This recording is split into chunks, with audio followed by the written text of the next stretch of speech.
আসসালামু আলাইকুম। আজকে আমি আবারও হাজির হয়েছি আপনাদের মাঝে ঝাল ঝাল কষা মুরগির মাংস রেসিপি নিয়ে।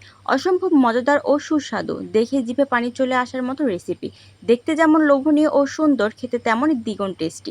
অসম্ভব মজাদার এই রেসিপিটি আজকে আমি আপনাদের সাথে শেয়ার করব। তো চলুন দেখা যাক ঝটপট এবং শর্টকাটে কীভাবে এই রেসিপিটা আমি তৈরি করেছি।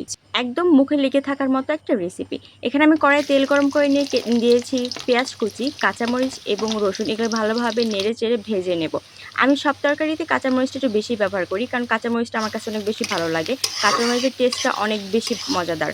আমি ঠিক ভালোভাবে ভেজে নিয়ে এখানে আমি জিরা দিয়ে নেব, তারপর দিয়ে নিব দারুচিনি, কালো এলাচ, সাদা এলাচ, লবঙ্গ এবং কয়েকটা গোলমরিচ। এগুলো দিয়ে আমি ভালোভাবে ভেজে নেব। ভালোভাবে নেড়ে চেড়ে একদম গোল্ডেন কালার করে ভেজে নেব। আসলে মন থেকে রান্না করলে সব রান্নাই অনেক টেস্টি হয়। আসলে আমার রান্না করতে খুব বেশি পছন্দ করি। রান্নাটা আমার খুব পছন্দের একটা কাজ। তারপরে আমি এখানে তেজপাতা দিয়ে নিয়েছি। তার ভালোভাবে নেড়ে চেড়ে গোল্ডেন কালার করে নিয়ে এখানে কিছু পরিমাণে পানি দিয়েছি। তারপর এটাকে ভালোভাবে কষিয়ে নেব। কারণ কষাটা না হলে ভালোভাবে টেস্টটা আসে না। আর আমি সব কিছু ভালো একটু কষিয়ে নিই। আমার মনে হয় মাংস রান্না কষানোর উপরেই বেশি ডিপেন্ডস করে কতটা টেস্টি হবে। তারপর এখানে নিয়েছি আমি ১ চামচ পরিমাণে লবণ, হলুদ এবং গুঁড়ামরিচ। আমি গুঁড়ামরিচটা একটু বেশি দিয়ে নেব, কারণ ঝালটা আমার খুব বেশি পছন্দ এবং অনেকেই আছে ঝাল বেশি পছন্দ করে, তারা তাদের পরিমাণ মতো দিয়ে নিতে পারেন। এবার আমি এখানে বাটা মশলা নিয়ে নিয়েছি। তারপর আবার এটাকে ভালোভাবে আবারও কষিয়ে নেব।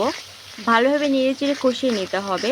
পানি দিয়ে একটু ভালোভাবে না কষালে পেঁয়াজটা গোটা, গোটা থেকে যায়, সেটা আমার কাছে একদম ভালো লাগে না। তারপর আমি আরও পরিমাণে কিছু পানি দিয়েছি।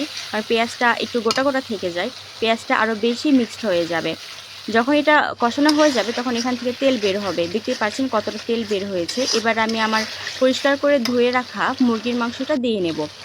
এবার ভালোভাবে এটাকে নেড়ে চেড়ে নিব। আসলে রান্না এত একটা মজার একটা জিনিস, যারা পছন্দ করে তাদের কাছে অনেক বেশি ভালো লাগে, যারা পছন্দ করে না তাদের তো কোনো কিছু বলার নাই।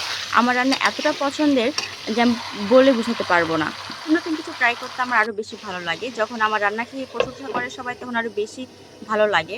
রান্না করার আগ্রহটা একটু বেশিই বেড়ে যায়। তারপরে এখানে আমি একটু চুলার তাপমাত্রাটা একটু কমিয়ে রেখে দেব, কারণ মাংস থেকে পানি বের হয়ে আসবে। যদি আপনি চুলাটা কমে না দেন তাহলে মাংসটার থেকে পানি বের হবে না।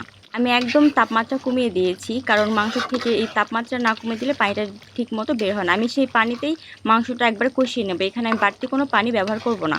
অনেকটা পানি বের হয়েছে। তারপর আমি ভালোভাবে আবারও নেড়ে চেড়ে দিয়েছি। আবারও আমি এটা ঢেকে দেব। ঢেকে রেখে দেব একটু লো আঁচে। দেখতেই পাচ্ছেন কতটা পানি শুকিয়ে গেছে, তেল বের হয়ে গেছে। রান্নার কালারটা যদি ভালোভাবে না আসে তাহলে দেখতে লোভনীয় মনে হয় না। আমার মনে হয় তরকারির কালারটা যদি ভালো আসে তাহলে খেতেও ইচ্ছে করে। রান্নার কালারটা এমন হতে হবে যে দেখে জিভে পানি চলে আসবে, এমন একটা অবস্থা। আর আমি সকল রান্না এভাবেই রান্না করি। আমার রান্নার কালারটা এরকমই আসে। আমি এখন আবারও ভালোভাবে নেড়ে-চেড়ে এটা কষিয়ে নেব। একদম দেখতেই পারবেন একদম মিক্সড হয়ে গেছে। পেঁয়াজটা একদম গোটা, গোটা থাকবে না। আমি এখানেই কষিয়ে, কষিয়ে রান্নাটা হয়েছে। অসম্ভব মজাদার এই রান্নাটা আমার এত পছন্দ বলে বোঝাতে পারবো। বিশেষ করে আমার পরিবারের সবাই বেশি পছন্দ করে। আমার হাসব্যান্ড অনেক বেশি পছন্দ করে খেতে। অবশ্যই আপনারা এভাবে ট্রাই করবেন। যদি ট্রাই না করেন কখনোই বুঝতে পারবেন না। অনেক মজাদার একটা রেসিপি। মেহমান আসলে যদি এভাবে রান্না করেন তাহলে সবাই আপনার প্রশংসা করতে একদম বাধ্য। অনেক মজাদার।